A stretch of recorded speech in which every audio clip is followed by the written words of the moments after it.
Hey everyone, before we kick this episode off, I urge everyone listening to like and subscribe to our podcast, wherever you may get your podcast from.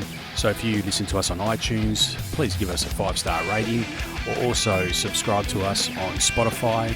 And I urge all of our listeners to head to our website, and you can get more than just our podcast from there. We have news stories all the time there. We have feature articles there.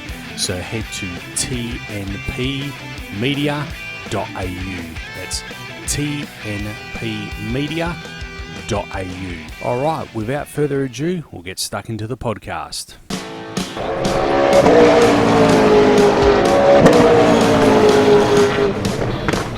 Talk and Power, your motorsport and motoring radio show.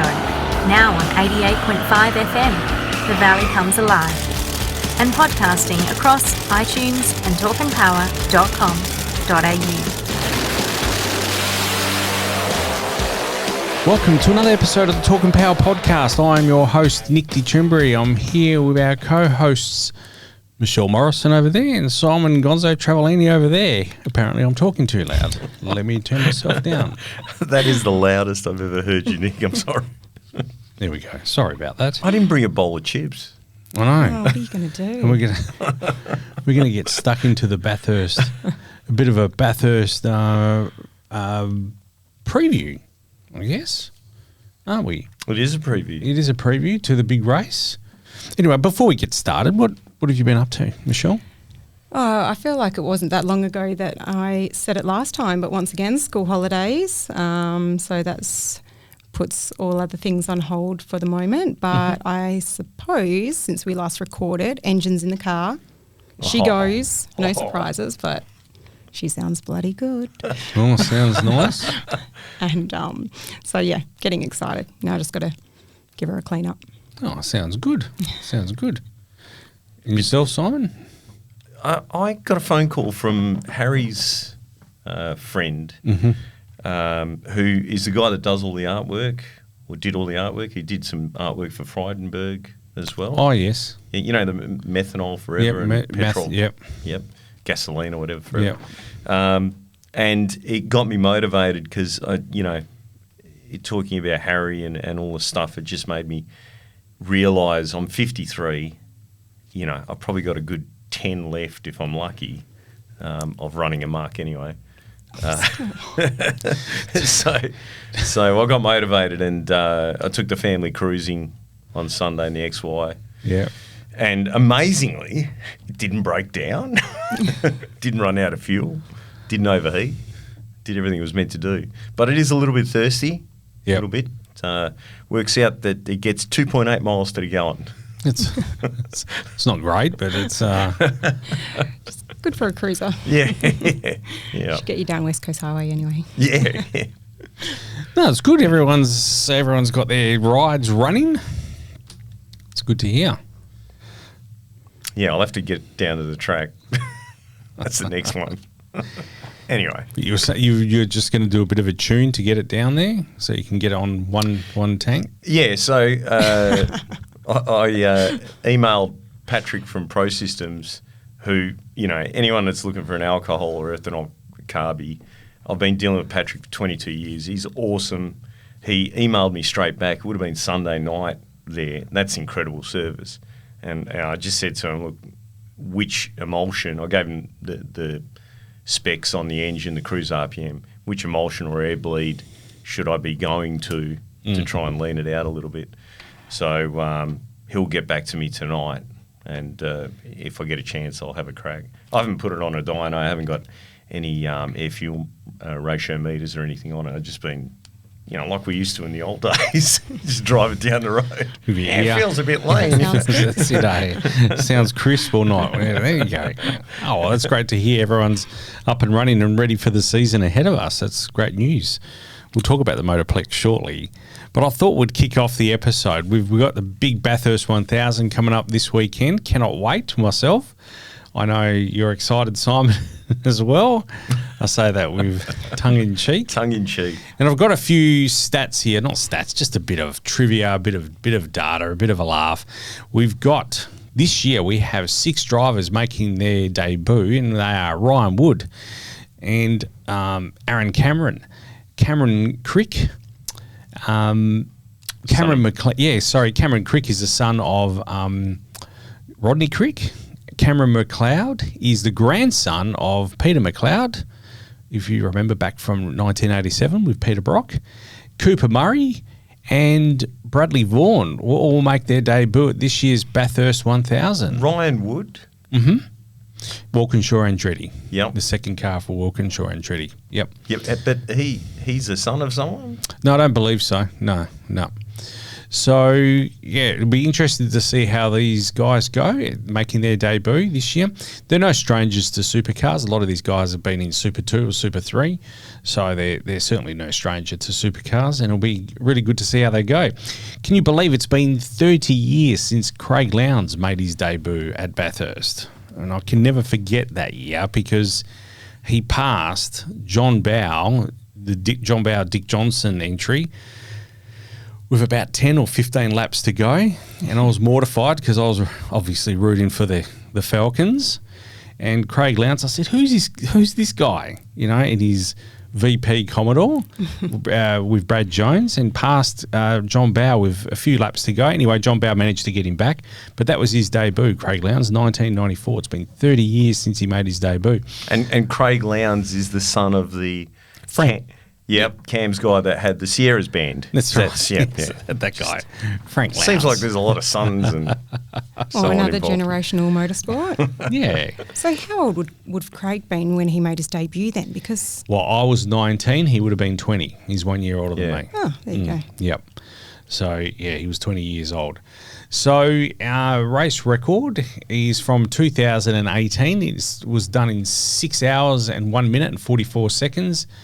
That was, there goes that man again, Craig Lowndes and Steve Richards in a ZB Commodore. We don't call that a Commodore, that thing. An Opal. It was terrible. Vauxhall. Can you believe that actually holds the race record of a ZB Commodore? It's terrible to think about it. Anyway, if they could keep it a green flag race, I think we'll break the record this year. Youngest race winner is 20 years and 268 days. That is Rick Kelly in his VY Commodore from 2003. Who is the brother of... Rick Kelly. We might need a family tree here. And the famous Kelly family from Mildura, who are very famous in Mildura, I might add, the Kelly family. So the oldest race winner is, I know who he's going to say, is 55 years and 41 days, is Jim Richards. In his You're all a pack VX of... Commodore. Yeah, him. The father of Steve Richards. So he is the oldest race winner. The youngest race starter, this I didn't know, is Cam Waters. He was 17 years old and 67 days when he made his debut in 2011. So Did he finish the race? I don't recall, to be honest. I don't recall. And the youngest driver pairing to win the race is Greg Murphy and Craig Lowndes, again becoming the youngest pairing to have won the Bathurst 1000. That was with an average age of 23 years and 76 days. That was in 1996. But you know, when Lowndesy came in, up until that point, there wasn't any young drivers. No. I think Scafie would have been the youngest prior to that. And it was very much in the same vein as drag racing, where pay to play. Yep. So, I mean, aside from Kelly Betts, there hasn't really been too many hired gun professional drivers, has it? No. And yeah, you're right. Back in the 90s, it was the supercars was just full of people my age. Yeah. That's the statesman of the sport, we'll call it. So yeah, you're exactly right. But Craig Lowndes emerged as he had great talent back then, and a lot of people saw that. And I think, the philosophy changed, and Garth Tander came in not long after Craig Lowndes. Really, he's a bit younger than Craig, and then from that point onwards, we saw this injection of young people. But still, it's very much a pay-to-play sport, unfortunately. But we are seeing a lot more young talent come through. So it'll be interesting to see how those 6 drivers go. Yeah, the only difference now is it's the parents paying. Yeah, that's right. All that's changed, really. James Hardy is the longest standing naming rights partner at 20 years they ran for. Second to them is Super Cheap Auto at 15 years. So that's interesting. We'll see. Now, Repco is the naming right sponsor. They've been at it for 2 years. So in 1997, two brothers claimed outright victory at the Bathurst 1000. That was Jeff Brabham and David Brabham in a BMW 320i Super Tourer. Now, that was not the Rebel Bathurst 1000, but it was there was two Bathurst 1000s that year. They were 2 weeks apart, and that was the Super Touring Bathurst 1000. Then it was followed by the Supercar Bathurst 1000. So that's a win in those brothers won it in the Super Touring Bathurst 1000. So do you remember that 1996 and 97? There were two Bathurst 1000s in the 1 year. I got to be honest with you, Nick. After Group C, kind of gets a little bit ho hum. Anyway, got to be honest with you, Nick. My memory from 5 years and 6 years old just isn't that crisp. No, I especially remember Bathurst. I only remember it because I was an avid fan, and I remember like there was two Bathursts. One was a 2 litre race, and one was a 5 litre race. And we used to make jokes about how no one was watching the 2 litre race, and you watched the crowds. It was terrible. There were no people there at all. I think what a lot of people don't get, if you're not in that 40s, 50s, 60s age group, back then your parents either owned a Ford or a Holden. That like Toyotas and stuff were starting to come on the scene, but they weren't really popular. And just like people support the Dockers or the Eagles or God forbid an Eastern States team, but that big rivalry would happen. And there was that one time, that once a year race that it felt like it took a week from start to finish. And, there was the Hardy's Heroes was that on the Friday or the Saturday? No, it's always been the Saturday. Saturday, yeah. So that was the qualifying race, that the top 10 shootout, I guess you'd call it now. Yep. And then the actual race went on for a full day, and it was kind of like a family event. You'd have your cousins over, and you'd all be sitting there eating snacks and watching the race from start to finish. Now it's kind of like those cars. I mean, they don't even make Camaros anymore. No, and people are into Kias and stuff. You know what I mean? Like, probably the biggest drama is really with this as well. The Bathurst is the thing we're seeing emerging is our attention span is getting shorter and shorter and shorter. And who can sit down? I can. I love watching it. But how many people want to sit down for 6.5 hours and watch a race? Which is why you should all go to the drags. That's right. Races are over like that. Yeah, they are, and you can come and go, and anyway. But look, that's why I think the attention span thing is a real issue. But it is the Bathurst 1000. Anyway, that were just some facts there. You got up to Jim Richards. I don't know I don't even know what the fact is there. Oh, sorry, I do. Sorry, I do remember. So Jim Richards has won 7 Bathurst 1000s, but he has a 2 litre Bathurst 1000 victory in that lot and the V8 supercar.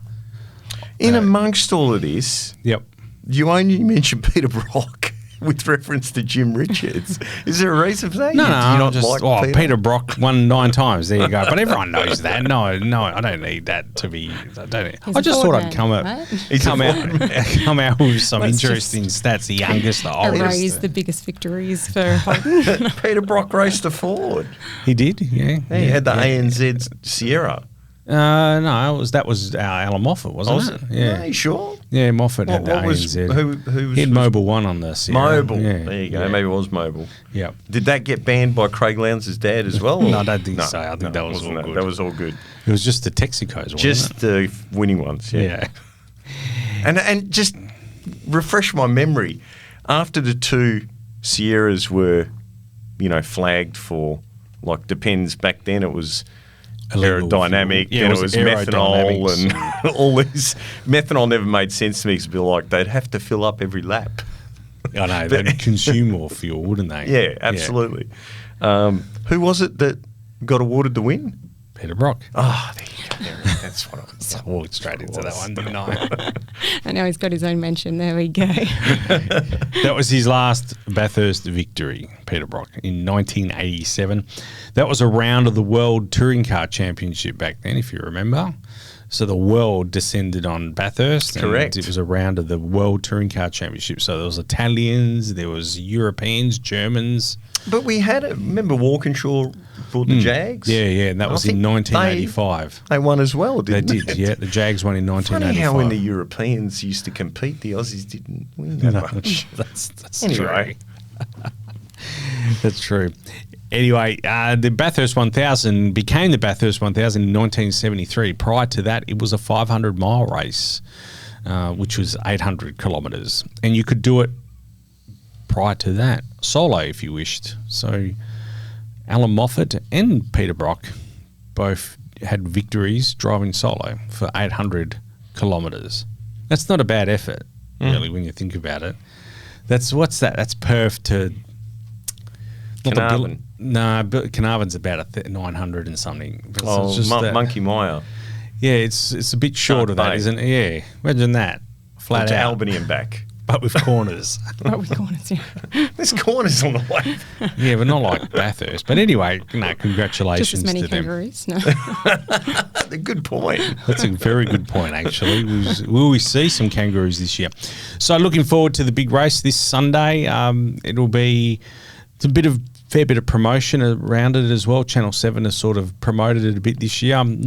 Wasn't really in love with their commercial this year. I don't know if Matthew Richardson and Aaron Finch are ideal spokespersons Was that for Bathurst? Yeah. Oh God. And, what are they trying to? Ricky Ponting as well. I like Those Ricky sports. Ponting, Those sports only have one ball. Not. but Richo, that's the one that really bugs me. I'm not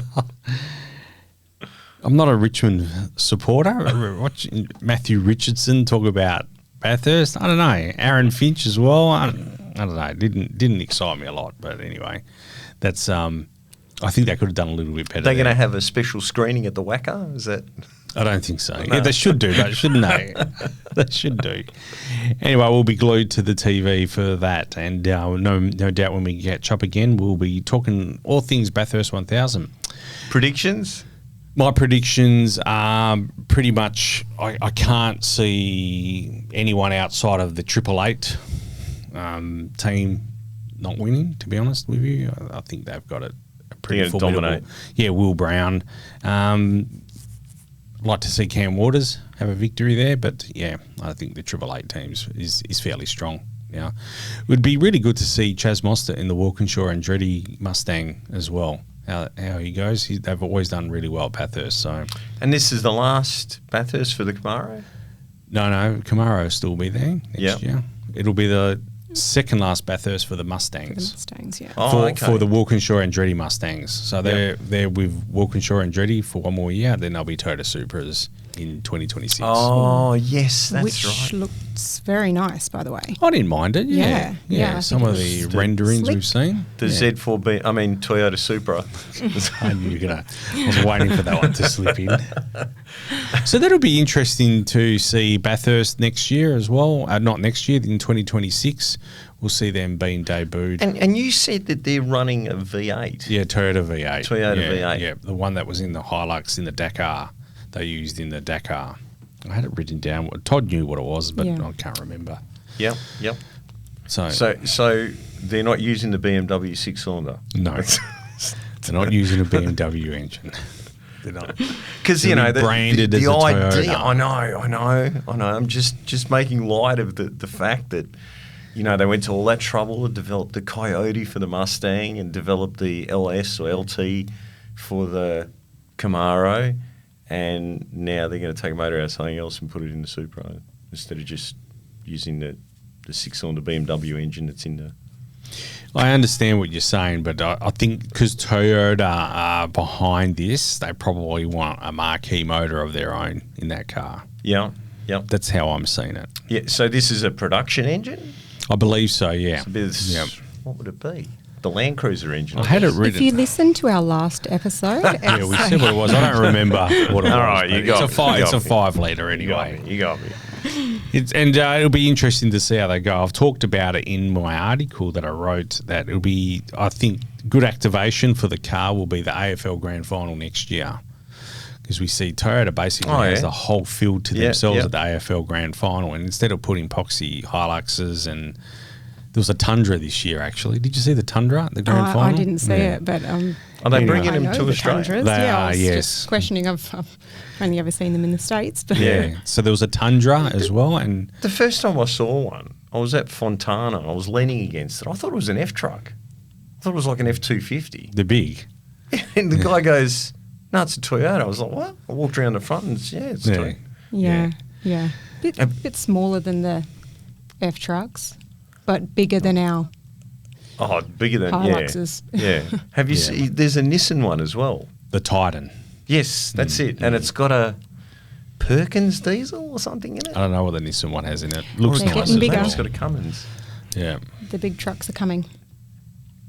They are coming. There was an interesting article that News Limited had written about how they're such an inconvenience to Australia and how they're not really wanted here. And it was completely written by an ill-informed journalist who I couldn't help myself. But that is most of the journalists out there, Nick. so a lot of the statements made in the article were completely not true, particularly about the parking and how they take up a lot of space. And I guess that's some parking bays they do, but generally speaking, they're small parking bays. But at the end of the day, I've parked the F-150 in a normal metropolitan school car park, and it fitted in the car bay perfectly. Yeah, I've still had trouble parking the Land Cruiser and having significant space to be able to get kids in on each side. So that problem goes across the board. I don't think it's about the cars. It's about the size of the parking base. Yeah, Exactly. exactly.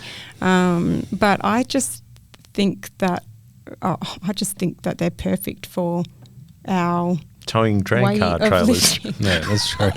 Look, I've either had a ute or Trent has had a ute, and when you then speak to someone who doesn't have one, They want to borrow yours. yeah, you get asked to then help them move. No.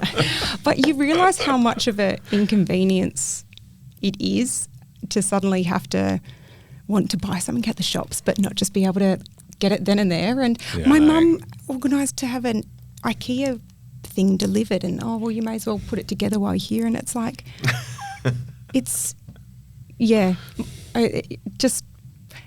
I just think the bigger the better. You can fit more stuff in. Yep.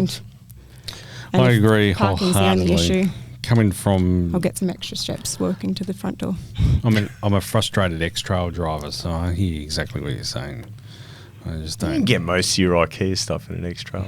Can't Fold get the any- seats At down. least you can fold the seats down. fold the seats down. Still hopeless, but anyway. I mean, that's it's a another family story. car. We Until both your can't- kids have their licence and have their own cars. We can't X-Trail. do that because we've got the baby seats. Can't fold them. Yeah. Yeah. You just have to leave them on the curb and come back for them after. You know, my Just son's. throw them in with the balls. You know? Anyway, I digress. It's an IKEA joke. It is. We'll take a short break here. When we come back, we're going to talk all things NHRA. I wanted to kick this podcast off with NASCAR, but I'll leave that. We'll park the NASCAR. Let's go NHRA. Why don't you want to do the NASCAR? Because it's all right. I want to find out what happened to SVG. Okay, well, we'll take a break, and when we come back, we'll do NASCAR instead.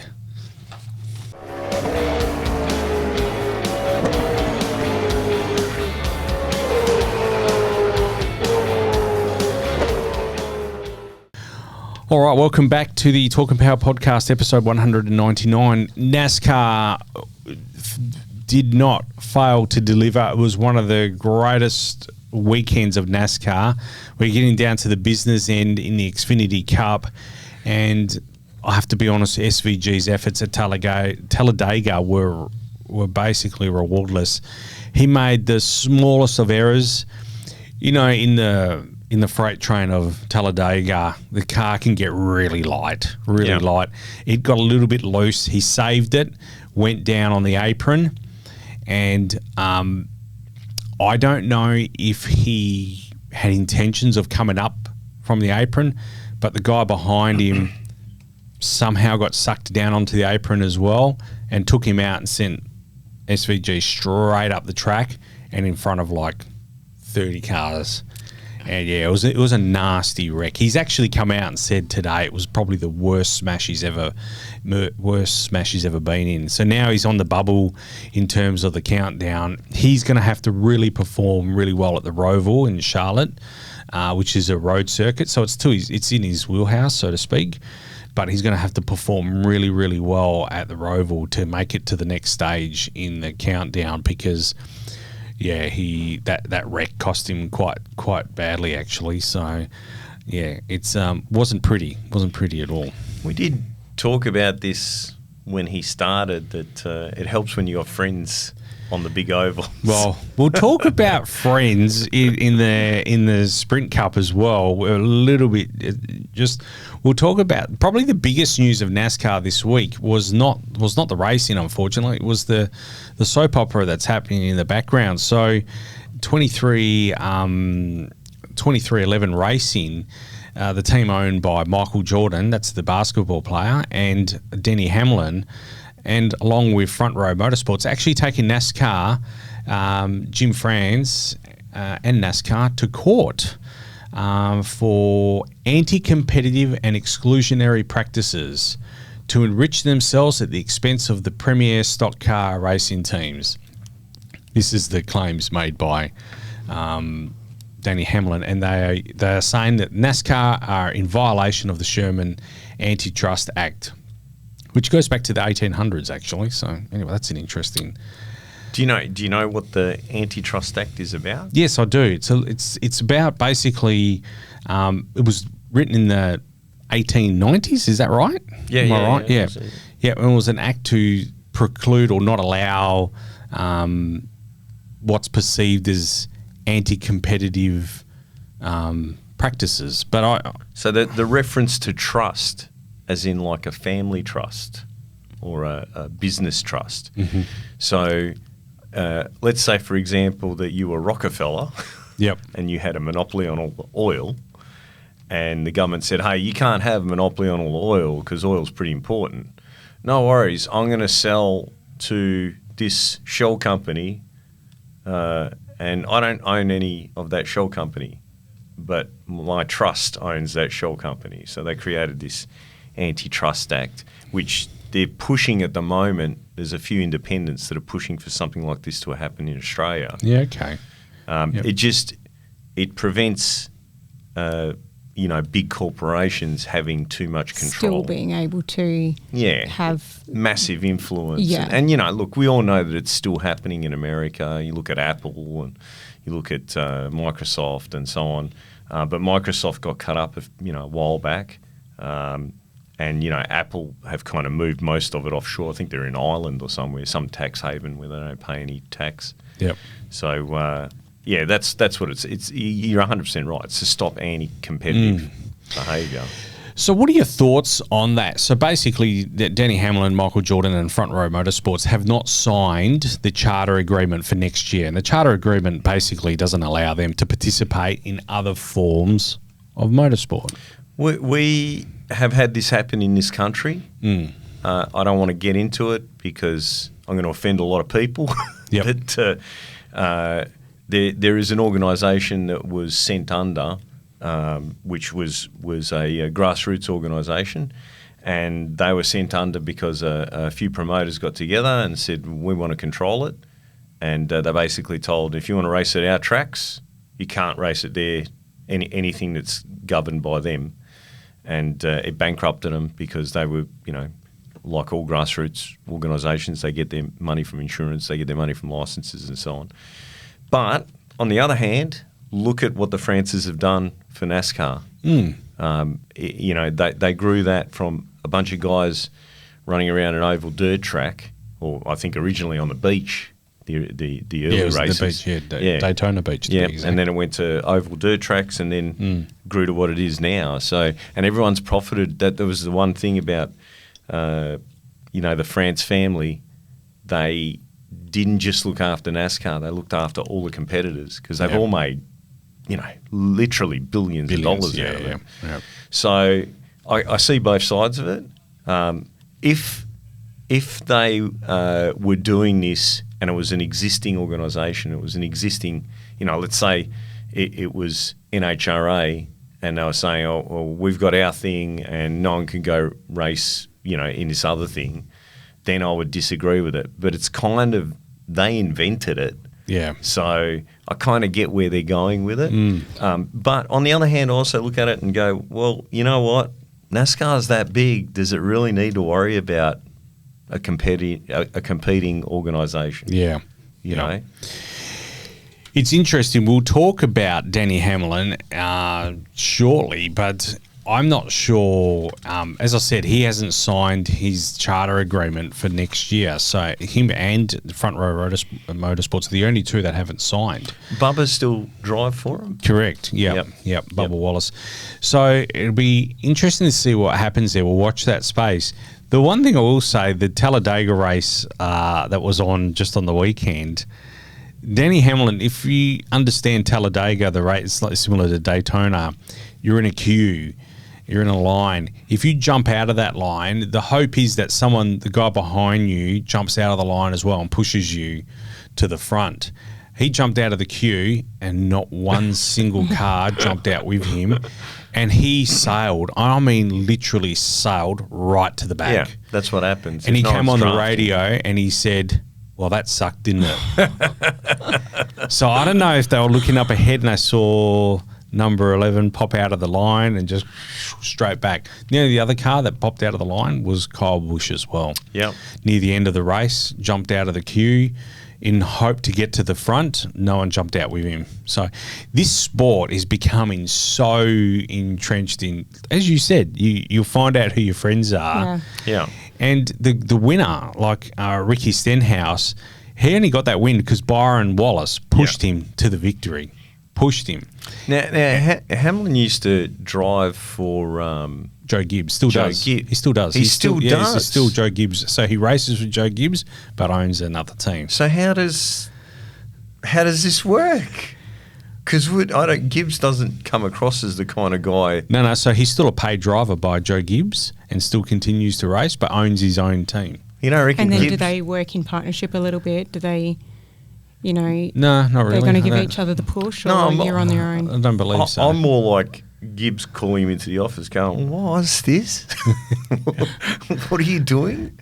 And I would be calling him into the office because, I think it's to the detriment on the track. I'm not suggesting that Danny didn't get a push because he's not signing this agreement, but I don't think he's overly popular.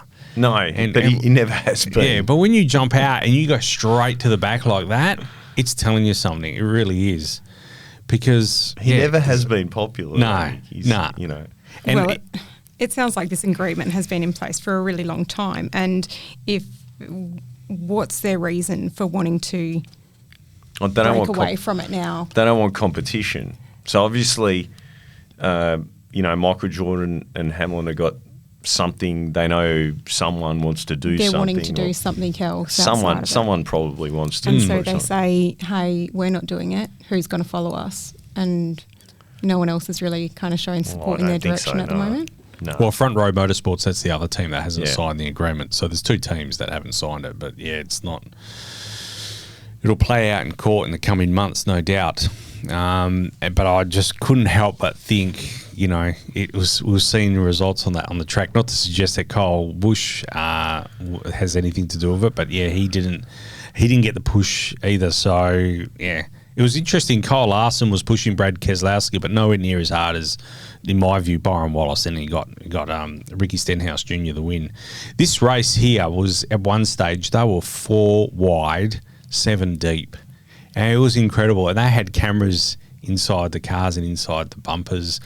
And it was just, all you could see was, they were 4 wide and no room for the slightest error. No room whatsoever.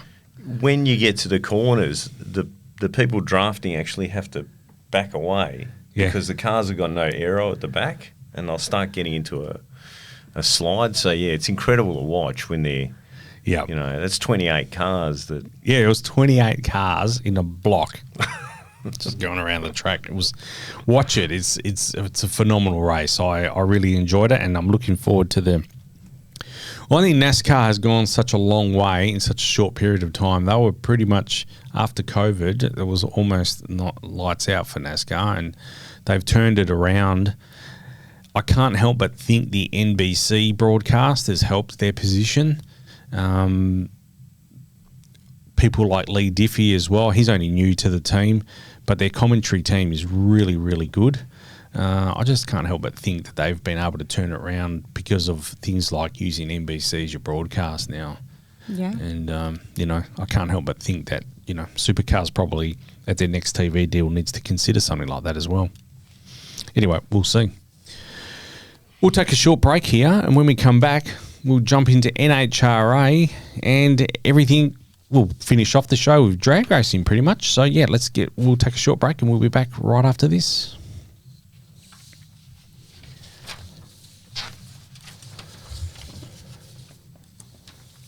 All right, welcome back to the Talk and Power podcast, episode 199, NHRA.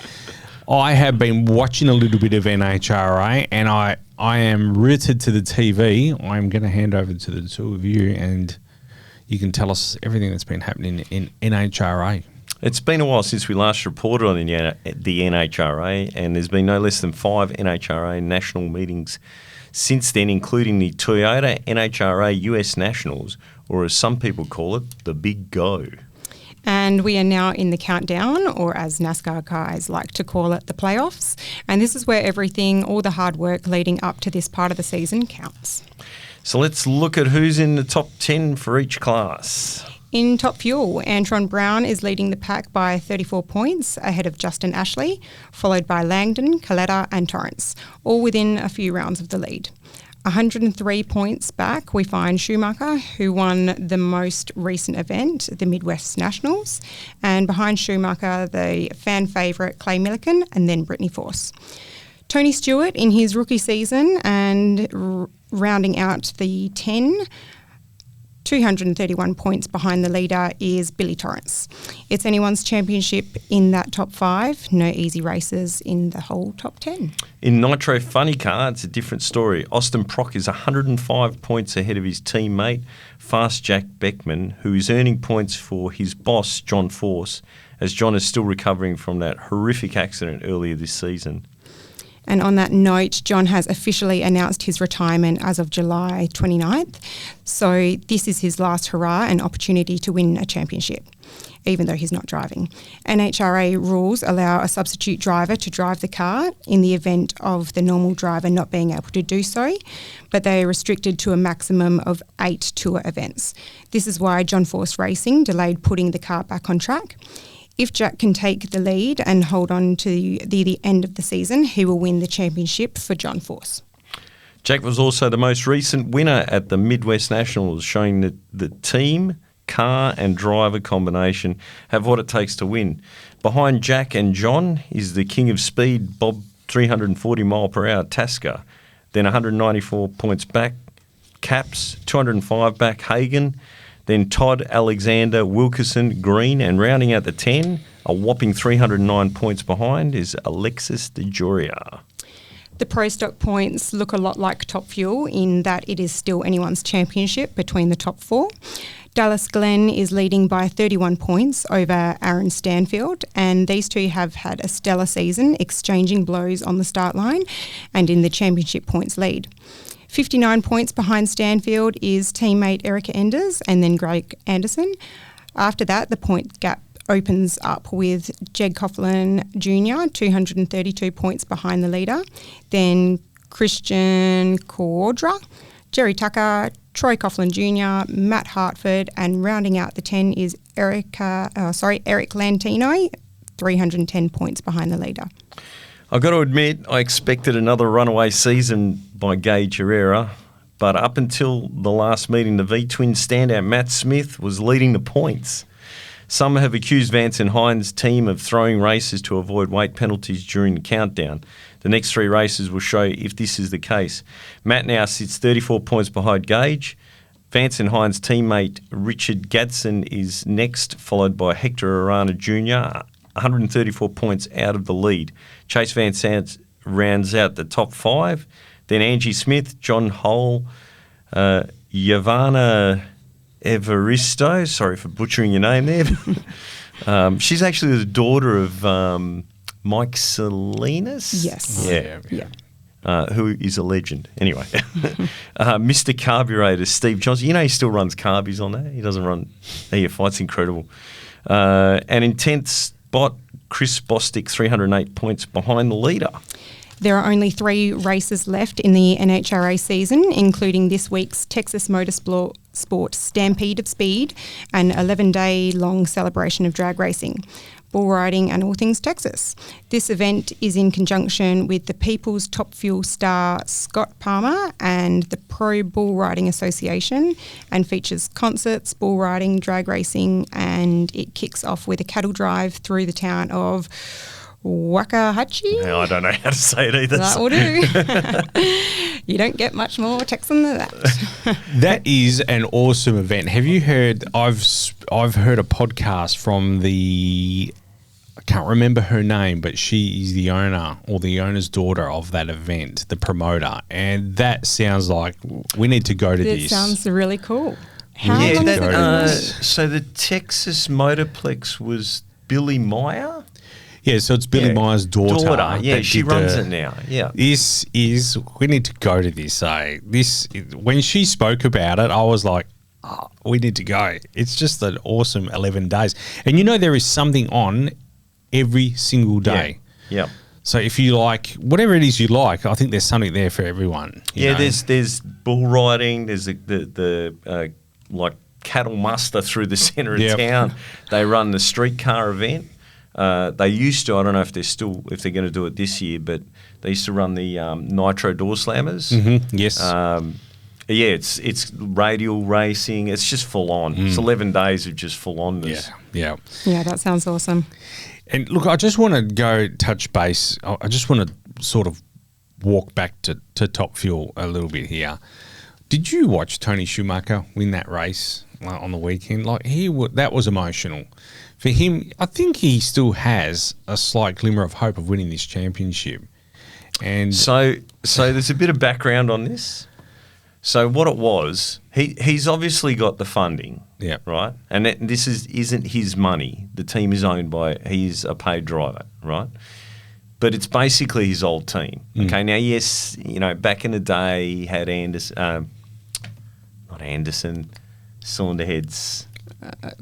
Alan Johnson. Had Alan Johnson as a crew chief, who is, he is arguably the best Top Fuel crew chief that's ever been. But they knew that they had what they needed to get the job done, but there was something not right, and they couldn't figure it out. And what it turned out to be is, so in a Top Fuel car, you're constantly replacing the clutch. So they basically put a new clutch in every lap, right?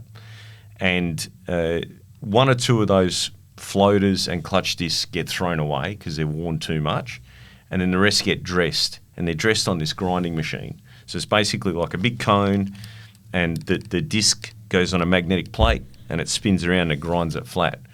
Well, that cone was a couple of thousandths of an inch out, and it was grinding the plate on a slight taper. Now, it was such a slight taper that they were checking it with a straight edge, and it looked fine. It wasn't until they put it on what they call a lapping plate, which basically, you can sand a thing flat, that they noticed it. So the win came by just adjusting that couple of thou out of the grinder, regrinding the plates, and now the crew chief, I forget the guy's name, he's an awesome guy, and he's very open about, what they're doing and the changes that they're making. But now he's got the consistency. Before, the clutch would react differently, and they were like, well, why is this doing this? It doesn't make any sense. So, yeah, I mean, can he come? Look, it's going to be hard to beat, in my opinion, Justin Ashley. Yeah. Looking for the name there. I think that, he's definitely the standout driver, just like Austin Prock is. Those two really are head and shoulders above the rest. Yeah. They're young, they're on it with their reaction times. They outreact everyone in the field. Yeah. You know, if you see one of the other guys outreact them, it's normally because they bumped the car in deep. The 60-foot time will be slower. The ET will be slower. But they're just really, really good. And Austin Prock, I mean, they call it the Prock Rocket because he's driving it. His father's tuning it, and his brother is the chief engineer on the car. Yeah, that's really cool, isn't it? It is. Yeah. And they, you know, there's always jokes about drag racing families. And, you know, I've worked with a few of them. And, you know, a lot of times there's a lot of arguing. You know, there's a lot of fighting and, you know, and there's a lot of friction. These guys work together like clockwork, and it's just because their dad is just that kind of guy. We're just like, let's do it. You know, I think it says a lot for the family's relationship with the Force family because to know how long that they've been involved in and that has been crewing for and head crew chief for John Force, then now that Austin has stepped into the car at such a young age as well, like that opportunity isn't going to be made available for everyone, and I'm not. And he works for it. Yeah. So he services the superchargers. Yeah. Right. That is like one of the trickiest jobs out there, and if you stuff that up, the car's not going anywhere. Yeah. So, and then NHRA capture that footage as well of him working on the car, you know, in between rounds as well, which that's cool. What about your friend, Jack Beckman? Yeah. What a win that was. That really tugs at the heartstrings, that kind of stuff. Yeah, yeah. Oh, he's just, you know, he's just such a people person, and just when you see that and he's had the opportunity to come back again and still having success, it's really great to see. He's such a great icon of the sport and motivator, and as I spoke about before, you know, it's great seeing the younger generation come through, but we still need those idols to look up to, and he's a great one to have.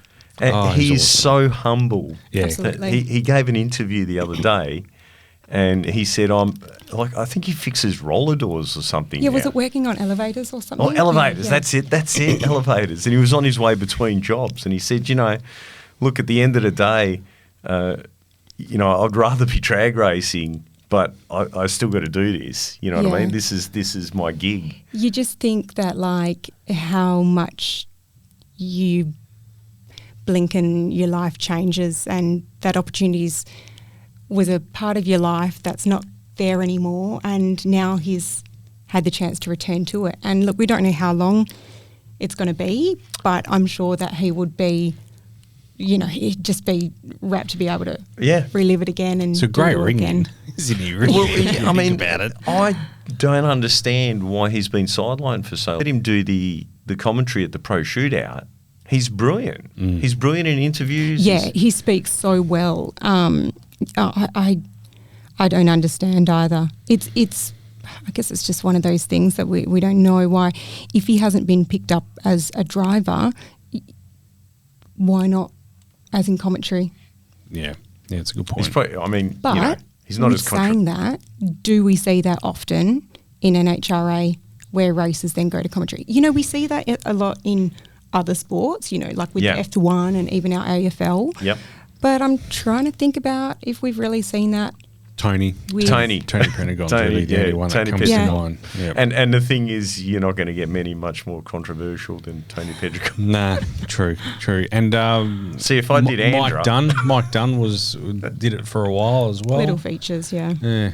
So yeah, I also want to talk with Dallas Glenn. Like, how awesome is he and Aaron Stanfield as well? They're going toe to toe, these two guys. And in pro stock is awesome at the moment, and you know, I think the whole sport as well. Like, did you see the crowd at that last event? It was phenomenal. I think the crowds have been great all season.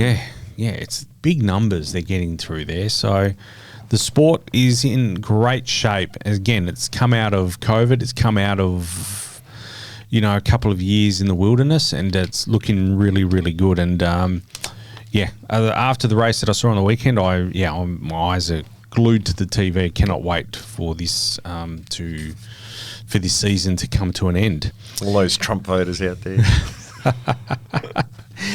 Hey, while we're still talking drag racing, some sad news actually. This isn't good news. I was a bit saddened to read this on the weekend, but the National Mustang Racing Association and the National Muscle Car Association, their parent company Pro Media LLC, has closed from doing events in 2025. So they have run their last event forever, which is really, really sad. This is...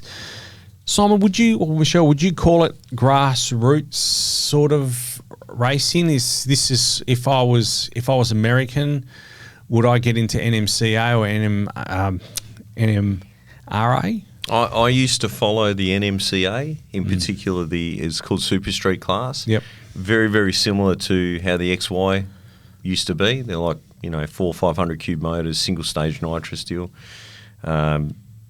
They were just fun to watch because old muscle cars doing big wheelies, Yeah. And you could argue that the NMRA was really what drove the Fox body to, For sure. Yeah, because it was kind of all based around the Fox body, and you had famous races like Racing Jason and the Texas Turbo Car and Mike Murillo and all that. Yeah, Mike Murillo, that's right. That's where they cut their teeth on. So they did, yeah. And I think a lot of those street outlaw guys, not so much the main guys, but the ones that we saw over the years, came from these organisations originally. And NMCA in the Pro Street, Tony Christian, Pat Moosey, all those guys. So it is pretty sad. It's strange with all the radial racing and the small tyre racing, maybe they just didn't stay on top of what was popular. Yep. Or maybe the costs. I mean, we've seen it happen now with Kenda pulling out of Sydney because apparently Sydney wants like $100,000 or $130,000 to hire the track. So they can't make it work financially. So maybe it's something like that. But yeah, it is very sad. It's hard, there's going to be certain cars, certain teams that are really just fit for racing these rounds, and it's where are they going to go? What are they going to do instead? And it really just fills that gap without some of the bigger events that are just covering the Group 1. There's still a lot of your sportsman racing and the street car racing that's going to be that's happening as well. But particularly with the muscle car nationals, we don't see many muscle cars then. No, I think that, like I said, the no prep and the small tyre stuff is really probably taken a big chunk. I guess so, yeah. It's a good point. To be honest with you, I think that it's taken a big chunk of the radial racing as well. Yep. Because, before there was like 50 different organisations promoting radial racing, and now they're promoting back of the track, no prep, small tyre. So it's just I guess you just got to keep changing with. You do.